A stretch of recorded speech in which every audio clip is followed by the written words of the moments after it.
Cinema நேயர்களுக்கு அன்பு வணக்கம். வெல்கம் டு எம்டி திரை. இந்த ஷோவில் 2025ஆம் ஆண்டு தெலுங்குல அதிக வசூல் செய்த டாப் 10 படங்களுடைய லிஸ்ட் தான் இந்த ஷோவில் நம்ம பார்க்க போகிறோம். 2025ஆம் ஆண்டின் இறுதி கட்டத்தை நாம் நெருங்கி கொண்டிருக்கிறோம். ஒவ்வொரு ஆண்டின் இறுதியிலும் அந்த ஆண்டின் டாப் 10 படங்களை குறித்து வசூல் குறித்து விவரங்கள் வெளிவரும். நவம்பர் மாதம் வரை 2025ல் அதிக வசூல் செய்த இந்திய படங்கள், தமிழ் படங்கள் குறித்து ஏற்கனவே நாம் பார்த்திருக்கிறோம். அதைத் தொடர்ந்து தற்போது 2025ஆம் ஆண்டு தெலுங்குல வெளிவந்த அதிக வசூல் செய்த படங்கள் என்னென்ன அப்படிங்கிறத இந்த பதிவில் நம்ம பார்க்க போகிறோம்.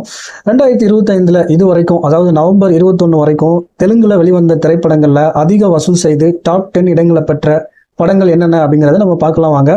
அதில் ஃபர்ஸ்ட்ல இருக்கிறது வந்து பார்த்தீங்கன்னா தே கால் ஹிம் ஓஜி 300 கோடி கலெக்ட் பண்ணியிருக்கு. ரெண்டாவதாக வந்து பார்த்தீங்கன்னா சங்கராந்திக்கு வஸ்துனம் 255 கோடி கலெக்ட் பண்ணியிருக்கு. மூன்றாவதாக வந்து பார்த்தீங்கன்னா கேம் சேஞ்சர் 186 கோடி கலெக்ட் பண்ணியிருக்கு. நான்காவதாக வந்து பார்த்தீங்கன்னா மிராய் 144 கோடி கலெக்ட் பண்ணியிருக்கு. ஐந்தாவதாக வந்து பார்த்தீங்கன்னா குபேரா 138 கோடி கலெக்ட் பண்ணியிருக்கு. ஆறாவதாக வந்து பார்த்தீங்கன்னா டாக்கு மகாராஜா 126 கோடி கலெக்ட் பண்ணியிருக்கு. ஏழாவதாக வந்து பார்த்தீங்கன்னா ஹிட் 3 119 கோடி கலெக்ட் பண்ணியிருக்கு.